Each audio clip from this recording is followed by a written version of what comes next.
Super excited to be here, and thank you for joining us for our talk. This is Argo Rollouts from the Trenches. My name is Kathleen Lamkin, and I am a PM at Intuit.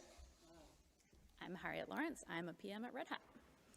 And today, we are going to talk about Intuit's journey migrating to Argo Rollouts, challenges that Red Hat customers have encountered when working with Argo Rollouts, and our combined takeaways and learnings that can help you be successful when migrating to Argo Rollouts. So let's get started, shall we? So I want to do a really quick recap of what Argo Rollouts is. It's a Kubernetes controller that provides advanced deployment capabilities like canary deployments, blue-green deployments, A/B experimentation. We also have complex traffic management, and we have analysis that allows for automated promotion and automated rollbacks.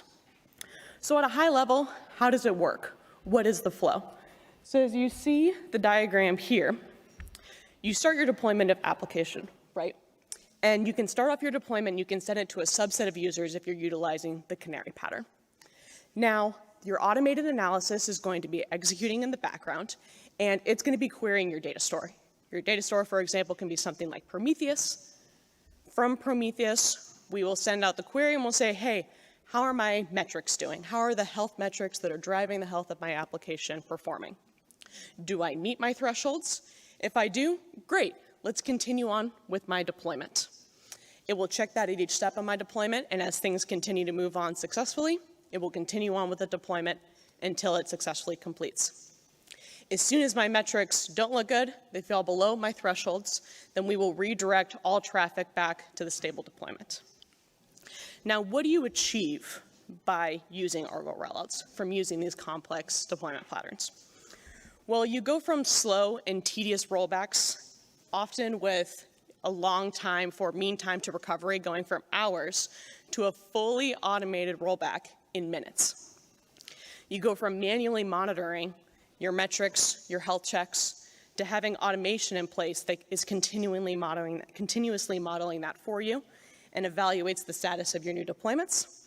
And overall, you are reducing your impact to customers when things go wrong.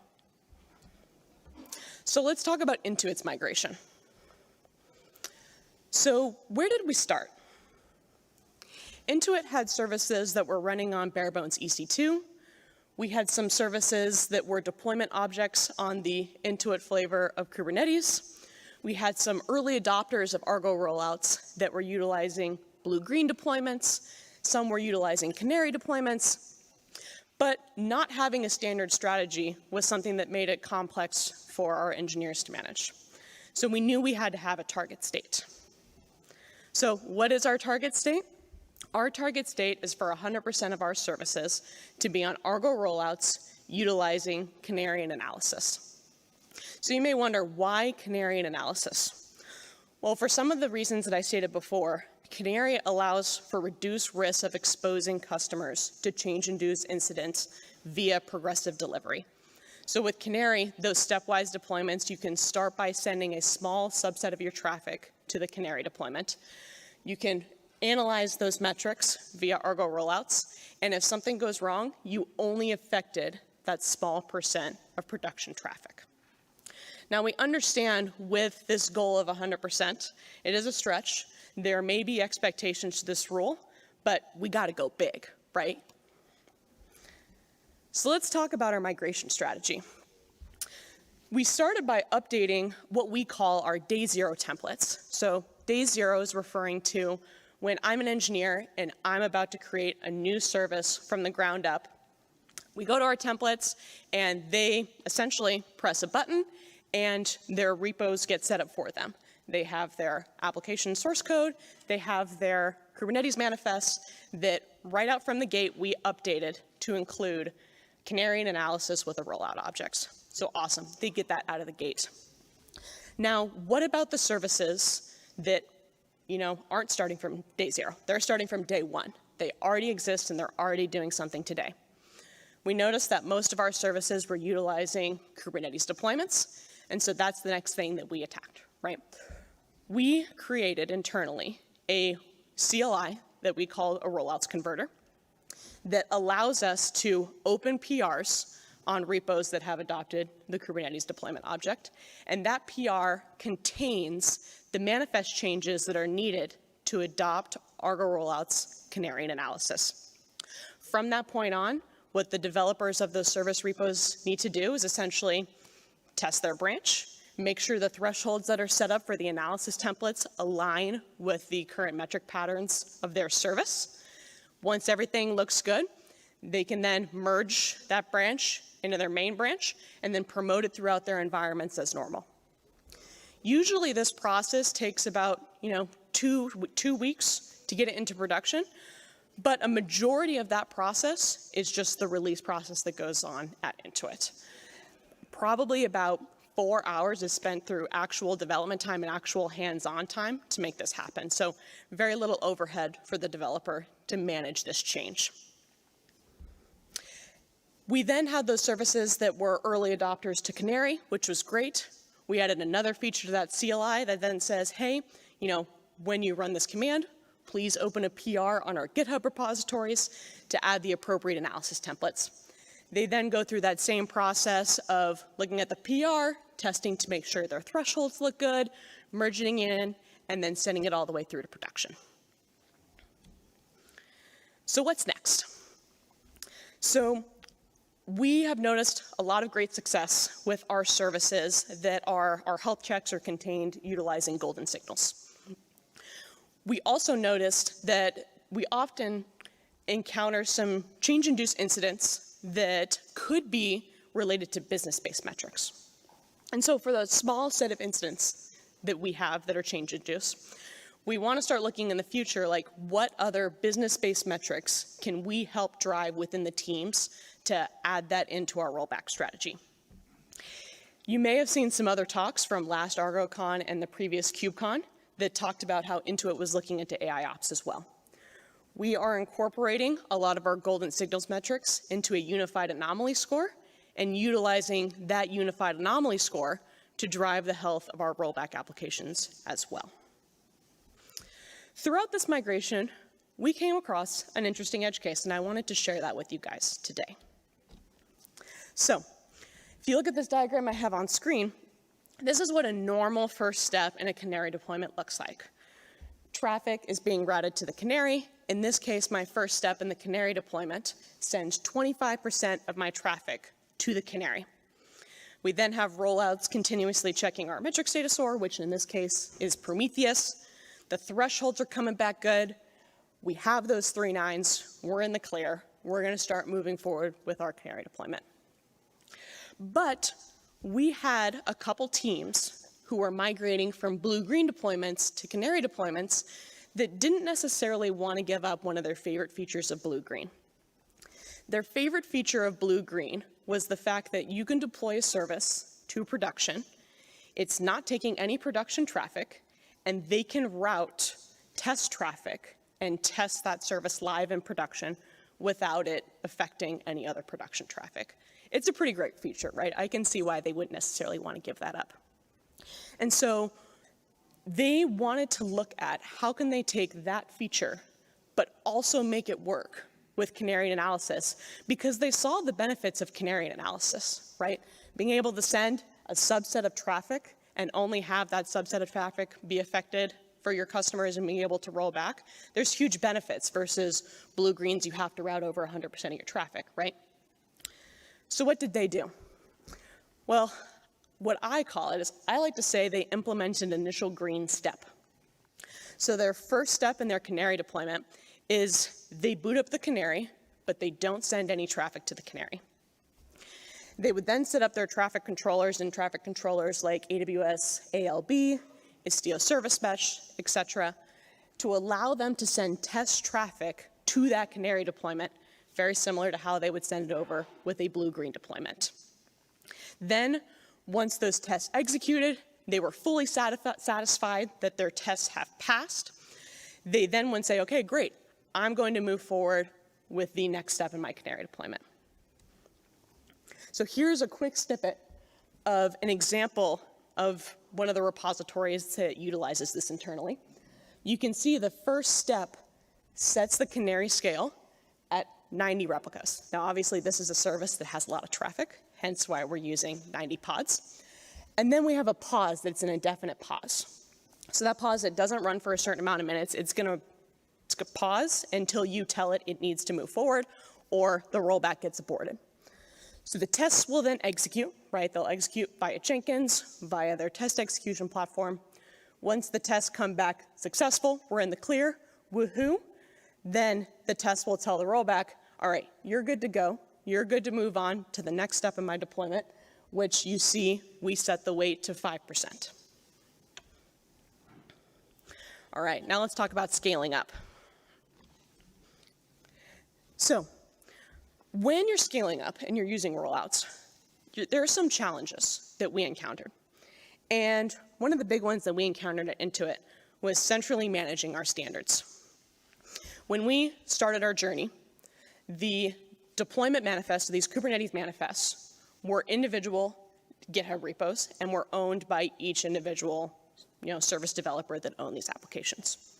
So that meant as our standards evolved and we got complex and powerful with the health checks and the metrics that we were using to drive our rollouts and our rollbacks, that when we wanted to update these standards, we needed to go out and we needed to essentially open a PR on each individual service manifest repository.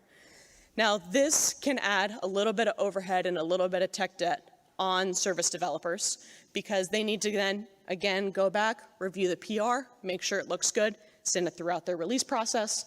And this is overhead that we don't want to have on our developers. We want people to be able to opt into our standards, have the ability to opt out of our standards if they want to build their own journey, or if they want to adopt our standards, but they need to adjust the thresholds a little bit to just match their service specifically, then we want to be able to allow for that as well. And now Harriet will take over the rest. Thanks, Katie. All right, so just like with any other tool, knowledge sharing in rollouts starts to become a challenge once you move beyond a POC or a single team. So when you're adopting rollouts, don't forget to allow time and training resources for teams to learn. I know it sounds really obvious, but it can slip through the cracks. It's especially important if you've got multiple teams managing their own rollouts. And when you're using rollouts in prod, it becomes a critical part of your infrastructure.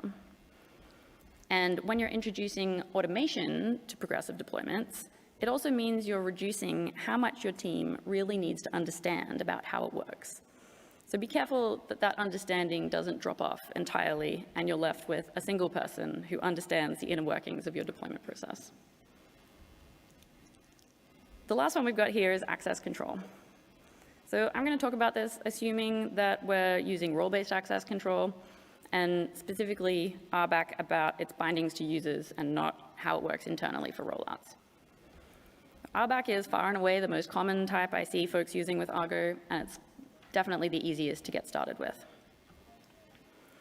Even if you've got rollouts set up, it's working, it's even scaled up already, it's always a good time to go and review your access control setup. Give it a checkup, make sure it's still suitable for your teams. There are definitely some wrong ways to do access control that can get you in a pickle. So please don't go and give everyone in your organization wildcard admin access. Even if you are a really tiny startup, get yourself off to a solid start with some defined roles. Your HR person or your new engineer on their first day does not need permission to trigger a rollout promotion in prod. So once you start scaling it out past the first group of people who are using rollouts, you'll be glad that you've got some roles in place. Rollouts also introduces a few more elements to your access control equation.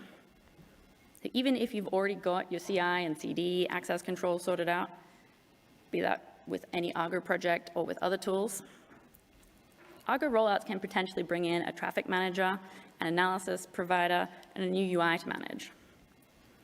And if you're already working at scale, you've probably already got something like Prometheus for your data, and you'll need to assess the roles that you've already got for those tools and figure out if they can be reused or if you need new ones for new types of access. So when I'm working with our customers at Red Hat, both those who are already using rollouts and those who are figuring out how to integrate it with their current deployment strategy, access control is the topic that comes up most frequently. How is everyone else doing it? How should we be doing it? And unfortunately, there's no one-size-fits-all answer to how it should be done, but there are a bunch of things to take into consideration. So when you're looking at your access control, it needs to be based on how is your organization structured? What does each team do, and who is on each team? Are you in an industry that is really strictly regulated? What does your threat model look like? And if you don't have a threat model yet, please do go and look into making one. And finally, for the threats that you have identified, what is your risk tolerance for each one? And once you've thought through these, you'll have an understanding of your situation as a whole, and you can answer rollout-specific questions like which teams or who on a specific team should be able to add a rollout for an application. And can this be left up to your development team? If so, do they already have access to the GitOps repo, or will they need additional access? Is your platform team abstracting away application creation with an internal developer platform? Do you have multiple service accounts running behind the scenes that will need updated permissions? So who should be able to promote a rollout? And are these the same people who want to observe a rollout? You could lock down promotions in production and perhaps allow any non-prod environments open access to do promotions through canaries. And that's a really popular choice for teams who are deploying to dev really frequently. Keeping permissions open in non-prod gives folks freedom to experiment and test while ensuring nothing gets accidentally rolled out into prod or deployed faster than you wanted via an accidental promotion. This is a really useful control to have in place if you're working in, say, finance or healthcare, any industry that has really tight regulatory requirements and strict auditing. Obviously, your auditor is going to be thrilled with you if you've locked down absolutely everything. No one can make any changes without multiple steps of authentication, but that's not really practical. And it's all about striking the right balance for you and your teams between convenience and security. So who can choose the metrics that each team uses? Should they be centralized like Intuit is doing? And perhaps the context and knowledge to choose the right metrics is centralized. Or perhaps it is spread out over multiple teams. If you do want your developers to be choosing their own metrics, do they need to collaborate with your DevOps team before the metrics are relied on for production deployments? Or do you need to require a review from an SRE for anything that touches deployments, not just adding metrics? Do you need to perhaps delegate metrics selection to a team member who has SRE experience on each developer team? And they could also have the context to know which metrics are important for their service or application. So once you've chosen your metrics and the thresholds that are acceptable for your service, you can define an analysis template, which is then executed as an analysis run. So who will need to see the analysis runs? And if you get a failure, who needs to know about it? Understanding the results of an analysis run isn't as easy as it could be, and perhaps that understanding is only in the domain of your DevOps team or an embedded SRE team member at the moment. So the folks who need to know that their rollout failed may not actually need or want access to the analysis run output, or even to the rollouts UI. So, how do we apply this information to our teams and across our organizations?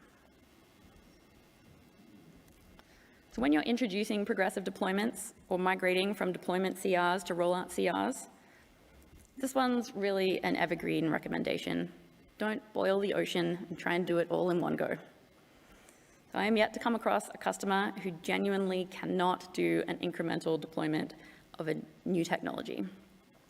There are plenty of teams who start off thinking that that is the only way to do it, or that it's the best option for their situation, but there is always smaller steps to break it down and iterate on it. And there's that classic MVP example. If you're trying to build a car, don't build the wheels, then the chassis, then the exterior. Iterate on it and have something useful at each step, like a skateboard, then a bike, then a motorbike, and finally a car. So how much do you actually need to scale to suit your team? pre-optimizing beyond where you would ever need to scale is really a waste of everyone's time. So you go and assess your product and its goals. What resources do you already have available, either in the cloud or on-prem? What skills does your team have, and what do they want to learn? How much money do you want to spend on infrastructure or managed services? And just like with introducing rollouts, scale up incrementally. Don't try and jump all the way to the end. And finally, it's always a good time to do an audit of the access control needs for your team and your wider org. Even if you've already got a really solid access control system in place, when was that designed? And has anything changed since then? So go and poll for your current state, diff it with your desired state, and then you can progressively roll out any changes. Thank you. Do we have time for questions? Yeah, I think we've got a couple of spare minutes if anyone's got any questions. Hi. Is it possible to deploy Argo rollouts through OpenShift GitOps? Soon. Thanks. Anyone else?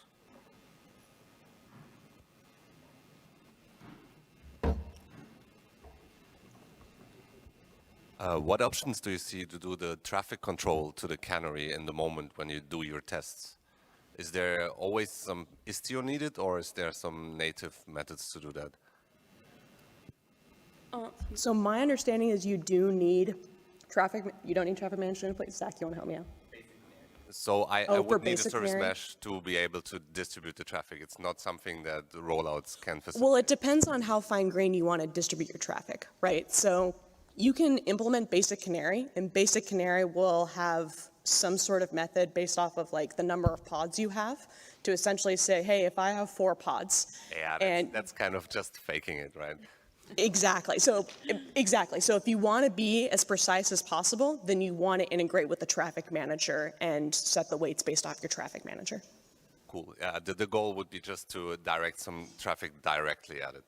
So at the canary, like pretty much like you described in the production example, but just for a staging system to validate basically a QA environment. Gotcha. I would still recommend with the traffic manager. Thanks. Yeah. Anyone else?